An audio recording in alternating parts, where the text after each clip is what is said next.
All right, ಸರಿಸುಮಾರು 2.5 ಗಂಟೆಗಳಿಂದಲೂ ಕೂಡ ಮುಖ್ಯಮಂತ್ರಿ ಸಿದ್ದರಾಮಯ್ಯನವರು 2025-26ನೇ ಸಾಲಿನ ಬಜೆಟ್ ಓದುತ್ತಾ ಇದ್ದಾರೆ. ಇನ್ನೂ ಕೂಡ ಅದು ಕಂಪ್ಲೀಟ್ ಆಗಿಲ್ಲ. ಆದರೆ ಈ ಸರ್ತಿ ಅವರೇ ಹೇಳಿದ ಪ್ರಕಾರ ಗ್ಯಾರಂಟಿ ಯೋಜನೆಗಳಿಗಿಂತ ಅಭಿವೃದ್ಧಿಗೆ ಹೆಚ್ಚನ್ನು ಒತ್ತು ಕೊಡಲಾಗಿದೆ ಅಂತಕ್ಕಂಥದ್ದನ್ನು ಹೇಳ್ತಾ ಇದ್ರು. ಎಲ್ಲ ಬಹುತೇಕ ಇಲಾಖೆಗಳಿಗೂ ಕೂಡ ದುಡ್ಡನ್ನು ಮೀಸಲಿರಿಸಿದ್ದಾರೆ.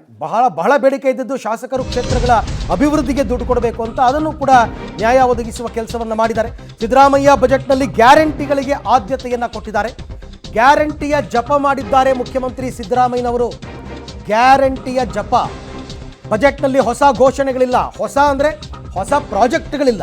ಬಜೆಟ್ನಲ್ಲಿ ಗ್ಯಾರಂಟಿ ಯೋಜನೆಗಳಿಗೆ 51,000 ಮೀಸಲಿಟ್ಟಿದ್ದಾರೆ.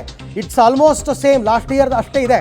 ಸಿದ್ದರಾಮಯ್ಯ ಬಜೆಟ್ನಲ್ಲಿ ಗ್ಯಾರಂಟಿಗಳಿಗೆ ಒಂದಷ್ಟು ಒತ್ತನ್ನು ಕೊಟ್ಟಿದ್ದಾರೆ. ಪ್ರತಿಯೊಂದು ಯೋಜನೆಗೂ ಕೂಡ ಹಣವನ್ನು ಮೀಸಲಿಟ್ಟಿರುವುದಾಗಿ ಅವರು ಈಗಾಗಲೇ ಘೋಷಣೆಯನ್ನು ಮಾಡಿದ್ದಾರೆ. ಆದರೆ ಹೊಸ ಪ್ರಾಜೆಕ್ಟ್ಗಳು ಯಾವುದೂ ಇಲ್ಲ. ಗ್ಯಾರಂಟಿ ಯೋಜನೆಗಳಿಗೆ 51,034 ಕೋಟಿ ರೂಪಾಯಿಗಳನ್ನು ಮಾಡಿದ್ದಾರೆ. ಈ ಬಾರಿಯ ಬಜೆಟ್ನ ಗಾತ್ರ 4,09,549 ಕೋಟಿ, ಹೆಚ್ಚು ಕಡಿಮೆ ಕಳೆದ ಸಾರ್ತಿಗಿಂತ 40,000 ಕೋಟಿ ಜಾಸ್ತಿ ಇದೆ. ಇನ್ನು ಮದ್ಯದ ದರ ಏರಿಕೆ, ಅಬಕಾರಿಯಿಂದ ಸಂಪನ್ಮೂಲ ಕ್ರೋಢೀಕರಣಕ್ಕೆ ಮುಂದಾಗಿದ್ದಾರೆ. ಪ್ರೀಮಿಯಂ ಮದ್ಯದ ದರಗಳ ಪರಿಷ್ಕರಣೆ, ಅಕ್ಕಪಕ್ಕದ ರಾಜ್ಯಗಳನ್ನ ನೋಡಿಕೊಂಡು ಅದನ್ನು ನಾವು ಫೈನಲ್ ಮಾಡ್ತೀವಿ ಅಂತ ಕೂಡ ಈಗಾಗಲೇ ಹೇಳಿದ್ದಾರೆ. ಸೊ ಹೊರ ರಾಜ್ಯದ ದರವನ್ನು ನೋಡಿಕೊಂಡು ಮದ್ಯದ ದರ ಪರಿಷ್ಕರಣೆ, ಆಲ್ಮೋಸ್ಟ್ ಎಲ್ಲವೂ ಸ್ಯಾಚುರೇಟ್ ಆಗಿದೆ. ಇವರು ಎಷ್ಟು ಮಾಡಬೇಕು ಮ್ಯಾಕ್ಸಿಮಮ್ ಎಲ್ಲ ಮಾಡಿಬಿಟ್ಟಿದ್ದಾರೆ. ಇನ್ನೂ ಹೆಚ್ಚು ಮಾಡಿದ್ರೆ ಬಹಳ ಕಷ್ಟ ಆಗುತ್ತೆ ನನ್ನ ಪ್ರಕಾರ ಜನರಿಗೆ. ಆಮೇಲೆ ನಿಮಗೆ ಏಕಾಏಕಿ ಆದಾಯ ಬರೋದು ನಿಂತು ಹೋಗ್ಬಿಡುತ್ತೆ, ಜನ ದೂರ ಆಗ್ತಾರೆ, ರೇಟ್ ಜಾಸ್ತಿ ಆಗ್ತಾ ಇದ್ದ ಹಾಗೆಯೇ. ಬಟ್ ವಿಧಿ ಇಲ್ಲ. ಸಂಪನ್ಮೂಲ ಕ್ರೋಢೀಕರಣ, ರಾಜಸ್ವ ಇದೆಲ್ಲವೂ ಕೂಡ ಸರ್ಕಾರಕ್ಕೆ ಬರಲೇಬೇಕು. ರಾಜ್ಯದ ಬೊಕ್ಕಸಕ್ಕೆ ದುಡ್ಡು ಬರಲಿಲ್ಲ ಅಂದರೆ ಖರ್ಚೆಲ್ಲಿ ಮಾಡ್ತೀರಾ? ಯೋಜನೆಗಳೆಲ್ಲವೂ ಓಕೆ, ಬಟ್ ಇದ್ರದ್ದು ಎಫೆಕ್ಟಿವ್ ಇಂಪ್ಲಿಮೆಂಟೇಷನ್ ಎಲ್ಲಿ ತನಕ ಎಷ್ಟಾಗುತ್ತೆ ಅಂತಕ್ಕಂಥ.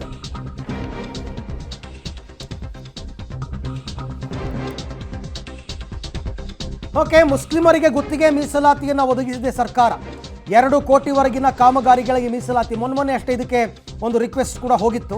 ಹಾಗಾಗಿ 2 ಕೋಟಿ ರೂಪಾಯಿಗಳ ಒಳಗಿನ ಕಾಮಗಾರಿಗಳಿಗೆ ಮುಸ್ಲಿಮರಿಗೆ ಗುತ್ತಿಗೆ ಮೀಸಲಾತಿಯನ್ನು ಒದಗಿಸಿದೆ ಸರ್ಕಾರ. 4% ಏನೋ ಡಿಮ್ಯಾಂಡ್ ಇತ್ತು ಅವ್ರದ್ದು, 4% ಕೊಡಿ ಅಂತಂದ್ಬಿಟ್ಟು ಈಗ 2 ಕೋಟಿವರೆಗಿನ ಕಾಮಗಾರಿಗಳಿಗೆ ಮೀಸಲಾತಿಯನ್ನು ಕೊಡಲಾಗಿದೆ.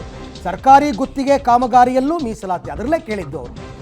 ಮುಸ್ಲಿಮರಿಗೆ ಸರ್ಕಾರಿ ಗುತ್ತಿಗೆಯಲ್ಲಿ ಕಾಮಗಾರಿಗಳಿಗೆ ನಮಗೆ ಮೀಸಲಾತಿ ಕೊಡಿ ಅಂತ 2 ಕೋಟಿ ತನಕ ಓಕೆ, 4% ಅಂತ ಹೇಳಿದ್ದಾರೆ. ಅವ್ರು ಕೇಳ್ಕೊಂಡಿದ್ದಕ್ಕೆ ಏನು ಕೊಡಬೇಕಾಗಿತ್ತು ಅದನ್ನು ಅವರು ರಿಸರ್ವೇಷನನ್ನು ಈ ಸರ್ತಿ ಬಜೆಟ್ನಲ್ಲೇ ಅಲೋಕೇಟ್ ಮಾಡಿದ್ದಾರೆ. ಇನ್ನೊಂದಾಗಿತ್ತು ಅರವಿಂದ್, 50 ಲಕ್ಷ ಇದ್ದಿದ್ದು 1 ಕೋಟಿಗೆ ಅದನ್ನು ಹೆಚ್ಚಿಗೆ ಮಾಡಿದ್ರು ಗುತ್ತಿಗೆ ಕೊಡುವಂಥದ್ದನ್ನು. ಆಮೇಲೆ ಅದನ್ನು 1 ಕೋಟಿ ಇದ್ದನ್ನು 2 ಕೋಟಿಗೆ ಹೆಚ್ಚಿಸಿ ಅಂತ ಬೇಡಿಕೆ ಇಟ್ಟಿದ್ರು. ಸೊ 2 ಕೋಟಿಗೆ ಮಾಡಿದಂಗಿದೆ. 2 ಕೋಟಿಯವರೆಗೂ ಕೂಡ ಮುಸ್ಲಿಂ ಗುತ್ತಿಗೆದಾರರಿಗೆ ಕಾಮಗಾರಿ ಮೀಸಲಾತಿಯನ್ನು ಕೊಟ್ಟಿದ್ದಾರೆ. ಅದು ಮೋಸ್ಟ್ಲಿ SC/ST ಅವರಿಗೂ ಕೂಡ ಬರುತ್ತೆ. 2 ಕೋಟಿಯವರೆಗೂ ಅವ್ರಿಗೂ ಬರುತ್ತೆ. ಈ 2B ಅಲ್ಲಿ ಇವರು ಕೇಳ್ಕೊಂಡ್ರು. ಮದ್ರಸಾದಲ್ಲಿ ಅಲ್ಪಸಂಖ್ಯಾತರ ಗುತ್ತಿಗೆದಾರರಿಗೆ ಸರ್ಕಾರಿ ಕಾಮಗಾರಿಗಳಲ್ಲಿ ಮೀಸಲಾತಿ ಬಗ್ಗೆ ನಾವು ಮಾತನಾಡ್ತಾ ಇದ್ವಿ, ಅದನ್ನು ಕಲ್ಪಿಸ್ಕೊಟ್ಟಿದ್ದಾರೆ ಅಂತ. 2 ಕೋಟಿಯವರೆಗೆ ಮುಸ್ಲಿಂ ಗುತ್ತಿಗೆದಾರರಿಗೆ ಕಾಮಗಾರಿಯಲ್ಲಿ ಮೀಸಲಾತಿಯನ್ನು ಕಲ್ಪಿಸ್ಕೊಡ್ತೀವಿ ಅಂತಂದ್ಬಿಟ್ಟು. ಆಮೇಲೆ ಅಲ್ಪಸಂಖ್ಯಾತರ ವಿದೇಶಿ ವಿದ್ಯಾರ್ಥಿ ವೇತನ 30 ಲಕ್ಷಕ್ಕೆ ಹೆಚ್ಚಳ ಮಾಡಿದ್ದಾರೆ. ಮದ್ರಸಾದಲ್ಲಿ ಧಾರ್ಮಿಕ ಶಿಕ್ಷಣದ ಜೊತೆಗೆ ಔಪಚಾರಿಕ ಶಿಕ್ಷಣವೂ ಇರಬೇಕು ಅಂತಂದ್ಬಿಟ್ಟು. ಇನ್ನು KIADB ನಿವೇಶನ ಭೂಮಿಯಲ್ಲಿ 20% ಮೀಸಲಾತಿ. ಅಲ್ಪಸಂಖ್ಯಾತರ ಸರಳ ವಿವಾಹಕ್ಕೆ 50,000 ರೂಪಾಯಿ ಪ್ರೋತ್ಸಾಹ ಧನವನ್ನು ಕೊಡ್ತೀವಿ ಅಂತ. ಅಲ್ಪಸಂಖ್ಯಾತ ಗುತ್ತಿಗೆದಾರರಿಗೆ, ಇದೆಲ್ಲವೂ ಕೂಡ ಅಲ್ಪಸಂಖ್ಯಾತ ಇಲಾಖೆಗೆ ಸಂಬಂಧಪಟ್ಟಿದ್ದು. ಆ ಇಲಾಖೆಯಲ್ಲಿ ಏನೇನು ಈ ಸರ್ತಿ ಜಾರಿಗೆ ತರ್ತಾ ಇದ್ದಾರೆ ಅನ್ನೋದಕ್ಕೆ ಸಂಬಂಧಪಟ್ಟಂತೆ ಮಾಹಿತಿಯನ್ನು ಕೊಡ್ತಾ ಇದ್ವಿ. ಇಲಾಖಾವಾರು ನಾವು ನಿಮಗೆ ಮಾಹಿತಿಯನ್ನು ಕೊಡ್ತಾ ಹೋಗ್ತೀವಿ. ಸೊ ಒಟ್ಟಾರೆ ಈಗ ಮದ್ರಸಾದಲ್ಲಿ ಧಾರ್ಮಿಕ ಶಿಕ್ಷಣದ ಜೊತೆಗೆ ಔಪಚಾರಿಕ ಶಿಕ್ಷಣ ಅಂತಂದರೆ ರೆಗ್ಯುಲರ್ ನಿಮ್ಮ ಇದೇನಿದೆ ಶೈಕ್ಷಣಿಕ ಶಿಕ್ಷಣ ಅದನ್ನು ಕೊಡಲೇಬೇಕು. ಅದರ ಜೊತೆಗೆ ಧಾರ್ಮಿಕ ಶಿಕ್ಷಣ ಅಂತಕ್ಕಂಥದ್ದು ಅದನ್ನು ಕಲ್ಪಿಸ್ಕೊಟ್ಟಿದ್ದಾರೆ. ಸೊ ಇವೆಲ್ಲವೂ ಕೂಡ ಅಲ್ಪಸಂಖ್ಯಾತ ಇಲಾಖೆಯಲ್ಲಿ ಒಂದು ರೀತಿ ಅವರಿಗೆ ಬಿಗ್ ಗಿಫ್ಟ್ ಅಂತಲೇ ಹೇಳ್ಬೋದು ಅವರು ಕೊಟ್ಟಿರ್ತಕ್ಕಂಥದ್ದು.